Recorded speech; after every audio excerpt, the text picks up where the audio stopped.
Welcome to Should a Dad Play, the show where dads like us review video games so that dads like you can make informed purchasing decisions. Today, we're reviewing the latest entry to the hero shooter genre developed by Firewalk Studios. We're reviewing Concord.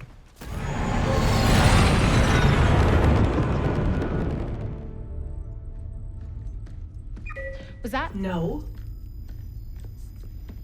That? Sorry. Oh, come on. We crushed that last job. Were they even watching? But before we begin, make sure to drop us a subscribe. We appreciate all the support from dads like you, and we're en route to 1,000 subscribers. So if you'd take a second of your time, drop us a little subscribe, like the video, and let us know some feedback or what you think about Concord in the comment section, we'd greatly appreciate it. Now back onto the review. Concord is a vibrant, color-saturated hero shooter developed by Firewalk Studios that attempts to carve out its space in the crowded world of online multiplayer games.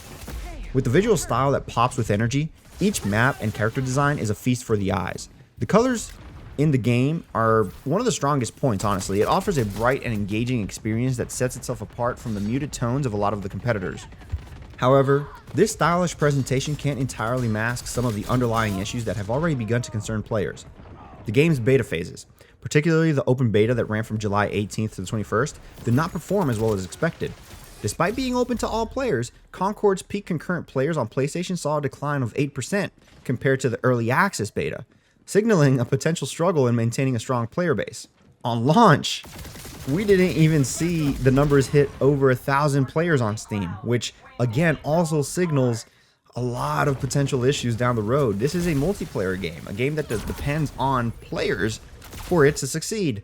And the fact that we can't open up with a lot of players is a big area of concern. And I'll get that out of the way just to start the review, because there is a very solid game here, a very fun game, mind you, but kind of like how I, drawing up this review saw at the beginning, the hero shooter genre does a lot of things in one direction while PlayStation is trying to disrupt the way this genre kind of operates. And I'll mention a few things to kind of point those out.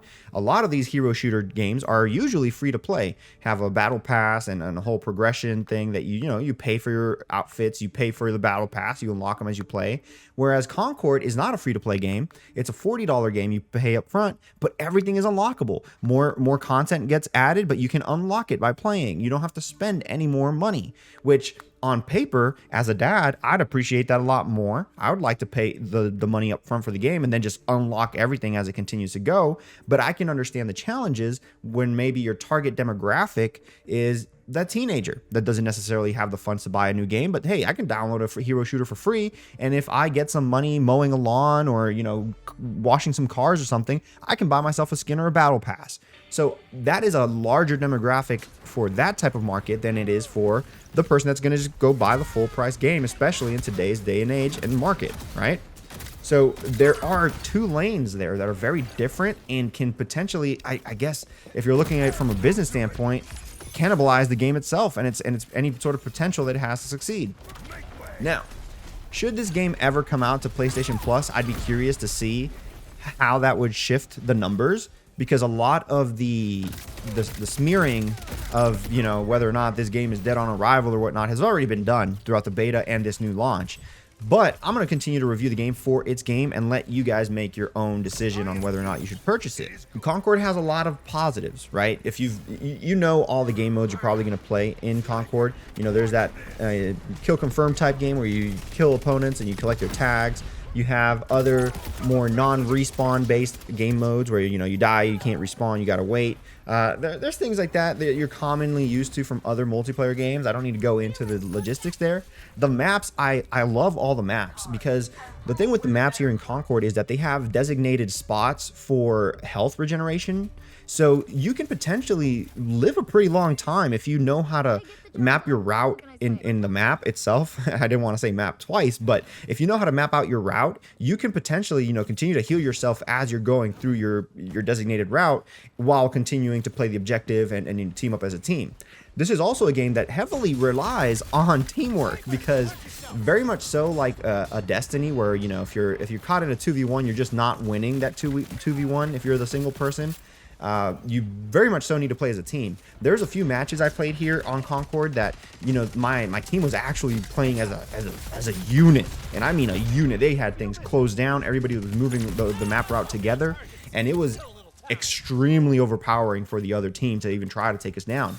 Now, with that being said, I did encounter joining into random queues. Some games I would be matched up with a bunch of noobs, and other games I'd just be mapped out with a super OP, teammates. There was no in between.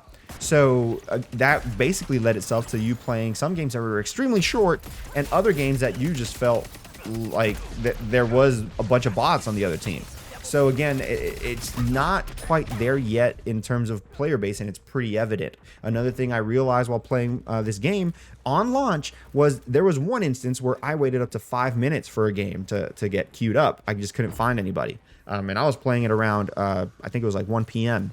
whenever I was playing that specific instance. But again, I'm just trying to highlight that there's a lot of fun in the game because I enjoy it, but that big concern, that overlapping, that looming concern is still there and very prevalent. Now, another issue that is here with Concord that a lot of users have already voiced, and I can kind of echo, it seems that the developer tried to make every hero unique, so much so that they tried so hard in doing that all of the heroes almost are generic, in my opinion. Ironically, the characters are now the opposites. They're not unique. They all seem very generic. At least to me, they do. There is very few characters that I would say, okay, this one can potentially be like the main character of Concord. Not that anybody needs to be. That's not the whole point. That's exactly why we're in the situation with the characters. But there's not one character that really stands out to me, and I think that is also an issue for players trying to maybe connect with one of these characters. Again, we want to make them all so unique that you kind of lose the essence of these characters. They're almost, I don't want to say soulless, but they kind of feel that way. Another thing with this game is that they're pushing a lot of the little, they call them vignettes, little stories to kind of launch each season or each play session, if you will. So when you load up the game, you're going to have this cutscene, which comes out of nowhere. There's no introduction to these characters or anything like that. That's just like, this story has already begun, and you're just tagging on for the ride, which is kind of great, except if you wanted to, dive deeper into this lore, they're just giving you a whole bunch of blocks of text to read. There's nothing else. There's no other cutscenes saved somewhere. There's no, a theater mode for you to catch up on the cutscenes that have already played in case you wanted to play catch up. None of that. It's all just read this block of text, which that doesn't really sound like a good narrative approach. I mean, if I wanted to read a book, I'd read a book.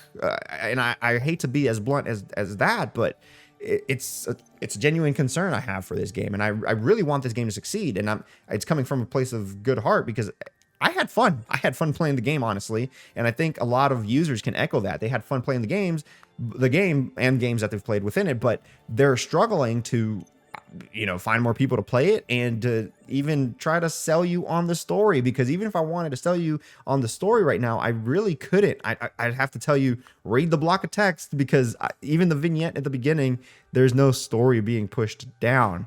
Now, I can potentially solve this if maybe Firewalk Studios wanted to take a similar approach to Helldivers, to where based on player stats, on the usage percentage of certain characters and whatnot, that kind of pushes the narrative. So let's say for 2 weeks, let's say Starchild is the most used character. The story vignette revolves around him and the changes, and maybe he gets a boost on certain stats for a week or two. You know what I mean? Something along those lines, I think, would push the player base to be more involved with the story, and we can still push the narrative. But that is not the approach here with Concord. It's just log in, watch this video. Once you watch it, it's gone. Similar to the season passes or the season videos for Fortnite or Warzone or stuff like that. It's just gone. You're not going to be able to watch it again. You're going to have to go over to YouTube and find it.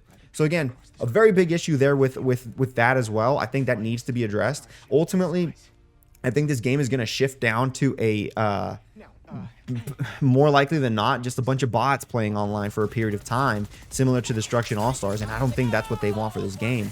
I think it might get a resurgence at some point, being pushed into PlayStation Plus. So with that said, I mean, there's a lot of good here. There's a lot of unlockables.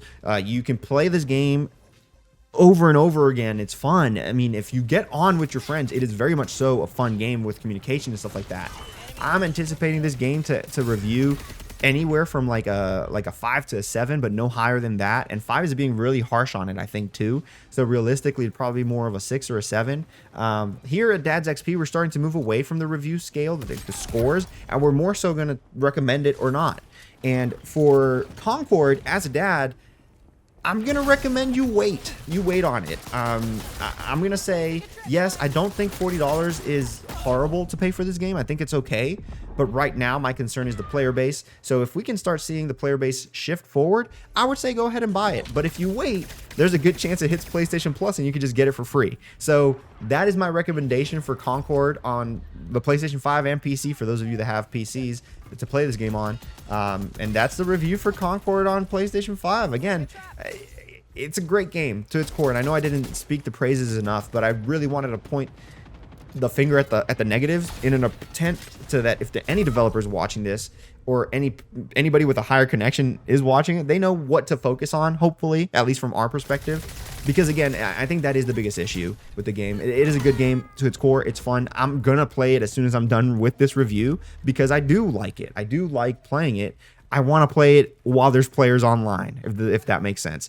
So if Concord is your cup of tea, let us know down in the comment section down below. If it's not, and you echo any of the sentiments we said in this review, let us know down below. Let's have a discussion about Concord, because honestly, I wish there was more of a player base and some of the directions that the game took were addressed. Without any further delay, my name's Paul Irizarry. This was Should a Dad Play? Until next time, take it easy. Bye-bye.